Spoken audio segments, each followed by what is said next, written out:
Hello viewers, welcome back to the Suman's grammar word. Viewers, আমার video thumbnail দেখে আপনারা বুঝতে পারছেন আসলে ভিডিওতে আপনাদের সাথে কী নিয়ে আলোচনা করব।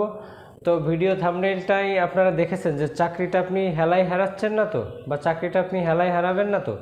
তো এখনও যারা বিশ্বাস করতে পারছেন না যে আমাদের প্রাথমিক বিদ্যালয়ের সহকারী শিক্ষক নিয়োগ পরীক্ষার প্রথম ধাপের পরীক্ষাটা 22 এপ্রিল অনুষ্ঠিত হবে, তো তাদের জন্যই ভিডিওটা নির্মাণ করা।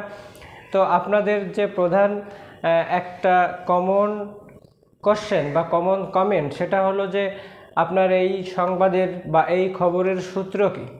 তো আসলে আপনাদের আর কত সূত্র দিব বলেন। আপনারা কয়েকদিন আগেই যখন প্রাথমিক এবং গণশিক্ষা মন্ত্রণালয় থেকে জেলা পর্যায়ে এবং উপজেলা পর্যায়ের শিক্ষা অফিসে একটা চিঠি প্রেরণ করেছিল, সেই চিঠিতেই কিন্তু সুস্পষ্টভাবে উল্লেখ করা ছিল যে পরীক্ষাটা আসলে অনুষ্ঠিত হবে 22 এপ্রিল।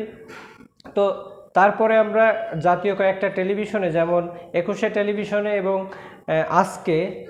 আজকে সকালেই দেশ টিভিতে একটা সংবাদ প্রচারিত হয়েছে যে আমাদের প্রথম ধাপের পরীক্ষাটা 22 এপ্রিলই অনুষ্ঠিত হবে এবং এখানে 22টি জেলার পরীক্ষা এই প্রথম ধাপে অনুষ্ঠিত হবে এবং 22টি জেলার মধ্যে 14টি জেলার সমস্ত উপজেলাগুলো এবং বাকি 8টি জেলার আংশিক অর্থাৎ অর্ধেক উপজেলার পরীক্ষা অনুষ্ঠিত হবে। তো আমি আমার গতকালকেও একটা ভিডিওতে শেয়ার করেছিলাম যে কোন কোন জেলা এবং উপজেলার পরীক্ষাগুলো অনুষ্ঠিত হবে সেটা। তো এখানে অনেকেই আপনারা বিরূপ মন্তব্য করেন এবং অনেকেই দেখা যাচ্ছে যে আসলে গালিগালাজ পর্যন্ত করে থাকেন। তো যদিও আপনারা অনেক বেশি কমেন্ট করেন, তো অনেক বেশি আমাদের এই ব্যাপারটা নিয়ে রিসার্চ করতে হয় এবং এই তথ্য সংগ্রহ করতে হয় এবং সঠিক তথ্যই সবসময় আপনাদের দেওয়ার আমি চেষ্টা করি। তো আমার ভিডিও থাম্বনেইলে আপনারা দেখেছেন যে আসলে চাকরিটা হেলায় হারাবেন কিনা। তা আসলে ব্যাপারটা এমন হয়েছে, যারা এখনও ভাবতেছেন যে পরীক্ষাটা আমাদের 22 এপ্রিল হবে না, এই তথ্যগুলো হয়তো মিথ্যা বা এই নিউজগুলো ভুয়া, তো তারা কিন্তু একটা পর্যায়ে হঠাৎ করে যখন আপনার ফোনে একটা SMS আসবে, তখন কিন্তু আপনার মাথায় কাজ করবেন না, তখন আপনার তো হাতে সময়ও কম থাকবে। তো আমি বলছি যে এখনও সময় আছে, আপনারা হেলা না করে আপনাদের মোটামুটি প্রিপারেশন সম্পন্ন করুন এবং 22 তারিখে প্রথম ধাপের পরীক্ষা অনুষ্ঠিত হচ্ছে, এটা নিশ্চিত করেই বলতে চাচ্ছি আমি।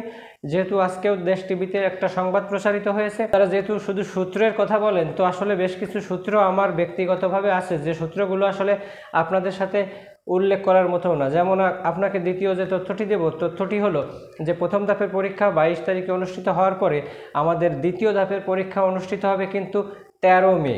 তো এই তথ্যটা আপনারা হয়তো বা কোথাও পাবেন না। তো আপনারা শুনবেন যে সূত্র কোথায়, তো সব সূত্রের কথা তো আপনাদের বলা যায় না। তো বেশ কিছু আমার পরিচিত বড় ভাই আছে যারা বিভিন্ন শিক্ষা অফিসার এবং ডিপিতেও পরিচিত 2-1 জন আছে। তো আমি বেশ কিছু তথ্য আপনাদের কাছে আসলে কালেক্ট করে দেই, শুধু আপনাদের যাতে পড়ার আগ্রহটা বাড়ে এবং আপনারা সঠিক তথ্য জানুন সেই কারণে। তো আজকে আমি যে আপনাদের তথ্যটি দিব, তথ্যটি হলো যে পরীক্ষা 22 তারিখে অনুষ্ঠিত হচ্ছে এবং দ্বিতীয় ধাপের পরীক্ষা 13 মে। তবে দ্বিতীয় ধাপের পরীক্ষায় কোন কোন জেলা বা উপজেলাগুলোতে পরীক্ষা অনুষ্ঠিত হবে সেই ব্যাপারে এখনও তথ্য পাইনি। যদি তথ্য পেয়ে থাকি তো অবশ্যই আপনাদের জানিয়ে দিব।